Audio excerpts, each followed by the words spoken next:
How's it going today, guys? In today's episode, I'm going to be continuing my talk about my first trip to Puerto Rico, and this is part 2. And I'm going to pick up where I left off on the last episode, where I was walking from San Juan to Aguada, and the story continues when I arrived in Arecibo, Puerto Rico.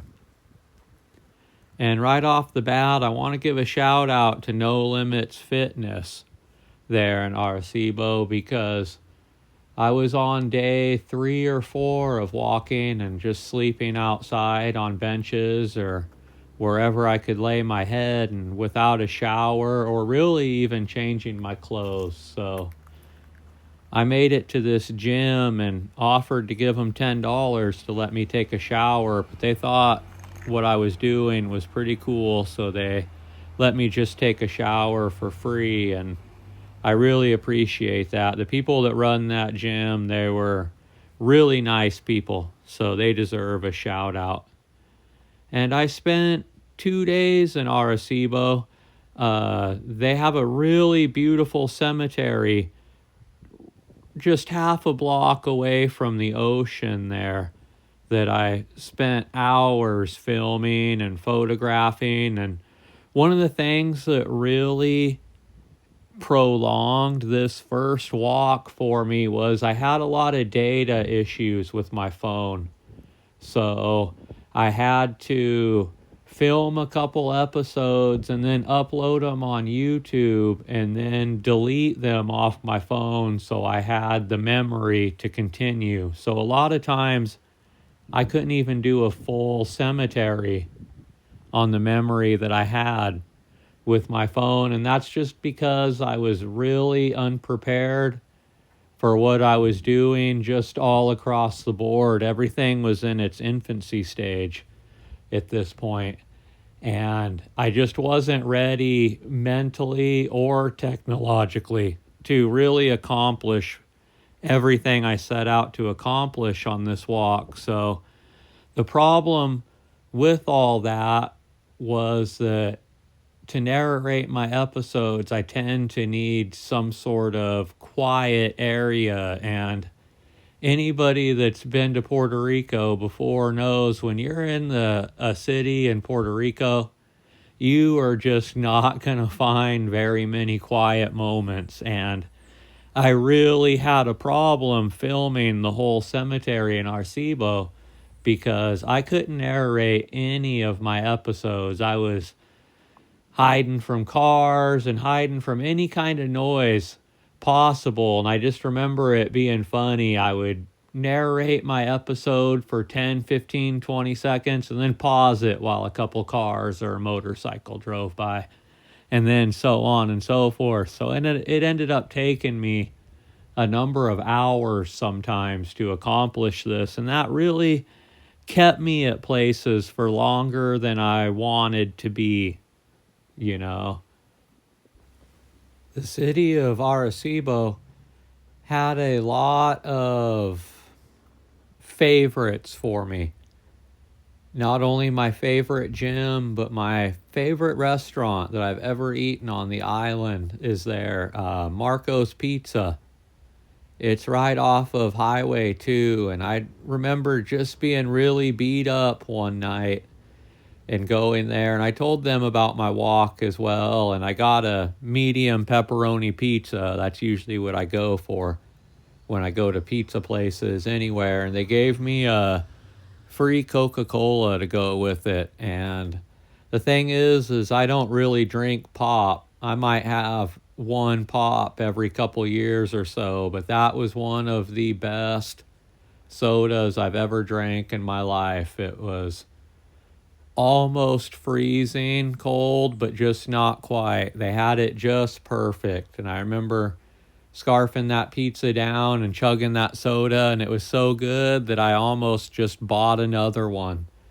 But I didn't, and I'll never forget that place for that. The people that worked there were really awesome, and so they deserve a shout out as well. Marco's Pizza in Arecibo off of Highway 2.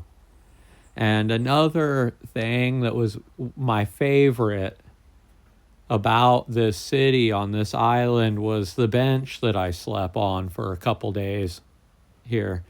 And this bench was right in the middle of the 4-lane roadway by the medical center there in Arecibo. And it was a really nice bench because the night that I slept there before I continued my walk, it was raining really hard and I just had the perfect coverage. And since it was raining so hard, everybody that was driving by couldn't really notice me laying there. And that made me far more comfortable. And I had like a 7 or 8 hour sleep that night instead of my typical 4 or 5. And I'll never forget that bench. I had a wonderful time hanging out on that bench in Arecibo during this walk. So like I was telling you guys, this first walk especially was a real learning experience and an eye-opener for me. And I made a lot of mistakes just in my planning and the technology that I had, just everything above. The only thing I had going for me is I was in really good shape. So I finally got all the memory off of my phone, so I had enough data on my phone to start shooting a couple new episodes, and I had my phone and everything charged up, and I was ready to leave Arecibo. And it was a fun walk getting from Arecibo to Hatillo. And Hatillo really messed me up the first time around. The thing is I didn't realize in Puerto Rico that I can kind of, sort of get away with walking on the main highway. You can't do that in Washington, but in Puerto Rico, it's acceptable to an extent. But I didn't know that at the time. So instead of just walking down the main highway and making everything a lot easier, I let Google Maps take me on all these wild rides through these random little neighborhoods and small roads and whatnot. And it was fun. I learned a lot. I jumped into a ditch to avoid cars many times, and that practice turned out to help me later on. And I got in multiple fights with stray dogs and, so on and so forth. So I was a little shook up by the time I made it to Hatillo, and it was getting dark. And the thing with Hatillo is the way that the city is structured. It was really hard for me to find my typical bench that I was looking for. So I was walking around the area just trying to find somewhere where I could hide and sleep and not be exposed to too many people. And I found this to be almost impossible there. And granted, it was a Friday night. So, in Puerto Rico on Fridays and Saturdays, people are out and about and they're doing things and they're celebrating and they're having a good time on the island, especially on Fridays and Saturdays. People bring their horses out. I mean, it's a whole big thing out there.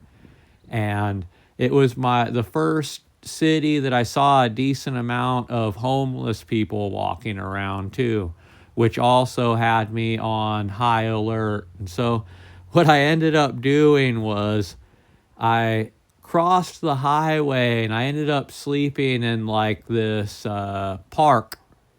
I'm pretty sure the park was closed during the nighttime, but I had nowhere else to go. So I ended up sleeping on this kiddie toy in the park.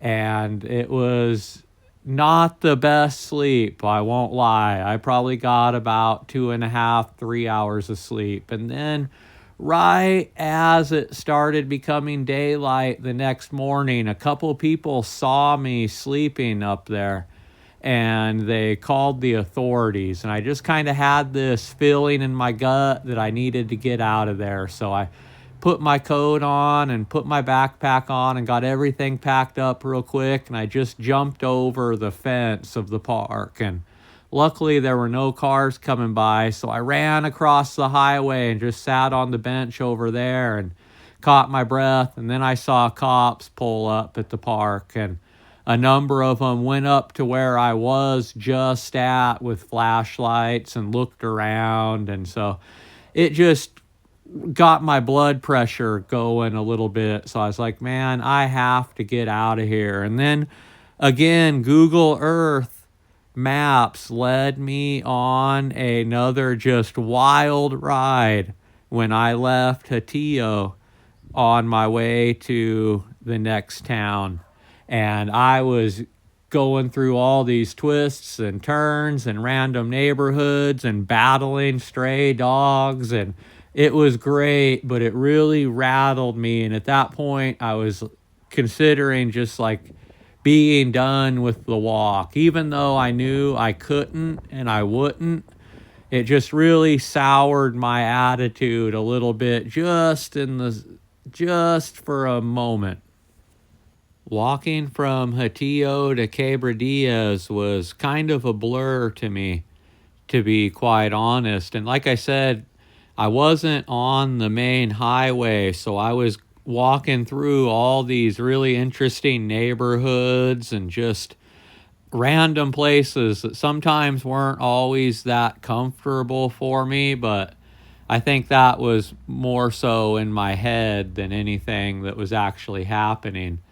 And the roads were pretty narrow, so like I said, I was always dodging dogs and cars, and I'll never forget it, even though it was kind of a blur, if that makes any sense. So I made it to Quebradillas, and at this point, I know I've missed quite a few cemeteries along the way on the north coast, and that I'd have to rectify it eventually. And by the time I made it to Quebradillas and was leaving Quebradillas without photographing the cemetery there, I knew that at some point I would have to walk the north coast again, probably on my way back to go to the airport. So I knew that I was going to rectify everything that I missed out on. And so I left Quebradillas, and it was at that moment that I realized the beauty of walking on Highway 2. And it made everything better. And so I'm leaving Quebradillas, and I'm walking up Highway 2, and I made it to the Indian's Cave, which is a very popular tourist destination there. What it is really is it's a big carving in the rock wall of an old native chief from the island that was kind of like, I guess the best way to describe it, this chief is to Puerto Rico as like Chief Joseph is to my area here in the United States. So it's a very important landmark on the island, and I remember making it there and just looking at how beautiful the statue was, and it really uplifted my spirits from the tough walk I had from Hatillo to getting there. And it lifted my spirits up greatly, and it helped me push forward onto the next phase of my plan of getting to Aguada. But first, I had to make it to Isabella and get through Isabella. And I have a couple interesting stories about that little city as well. So I finally made it to Isabella, walking on Highway 2, and I stopped at the Walmart there and got a new pair of shoes because the shoes I were wearing were finally starting to become destroyed.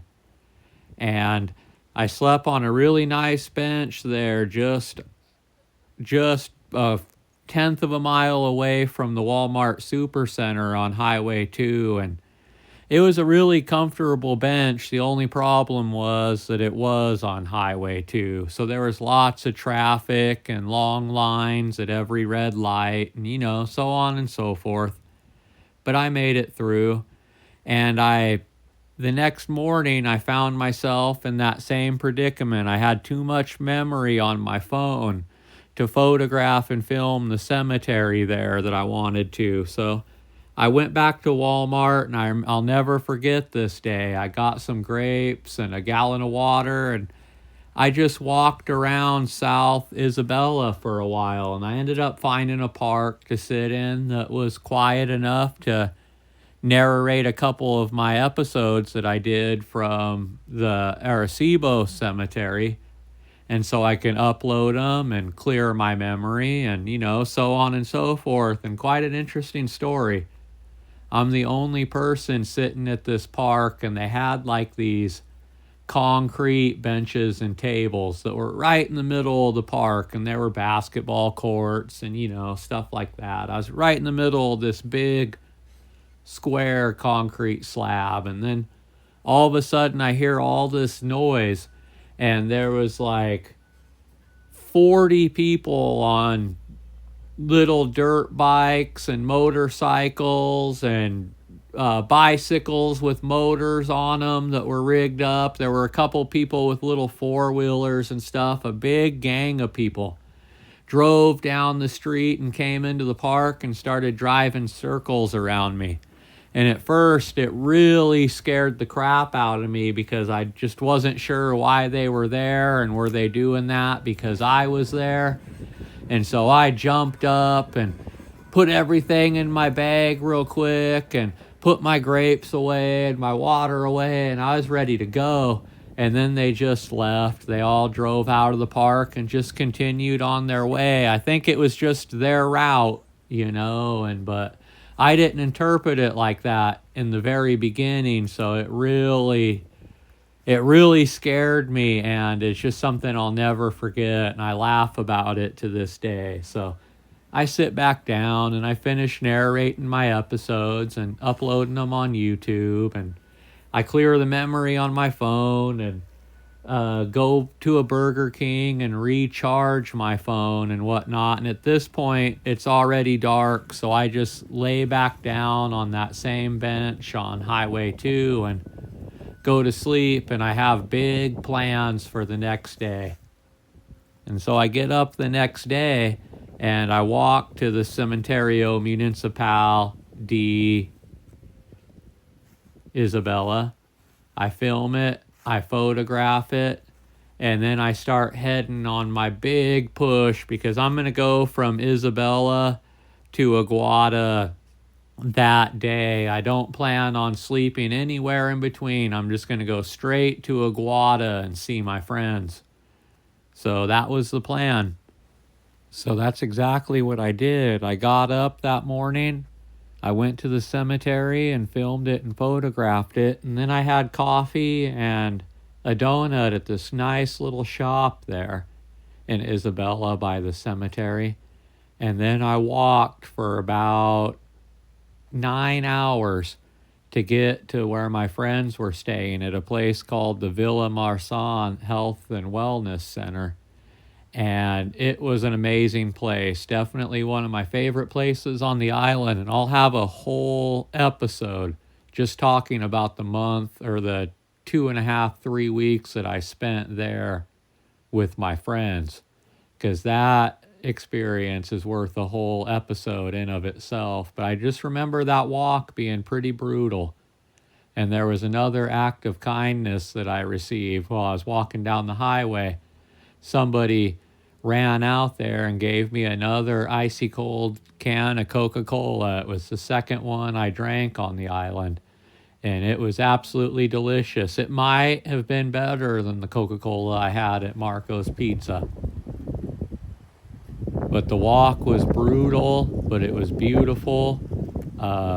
Walking through Aguadilla on my way to Aguada, being so high up there and overlooking the ocean and whatnot. And I had to walk through Aguada because where my friends were staying was in between Aguada and Rincon.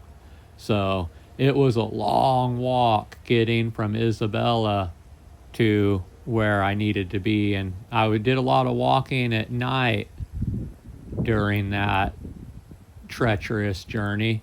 And I remember making it to the spot and seeing my friends and finally sitting down and taking my bag off and taking a shower and having a hot meal.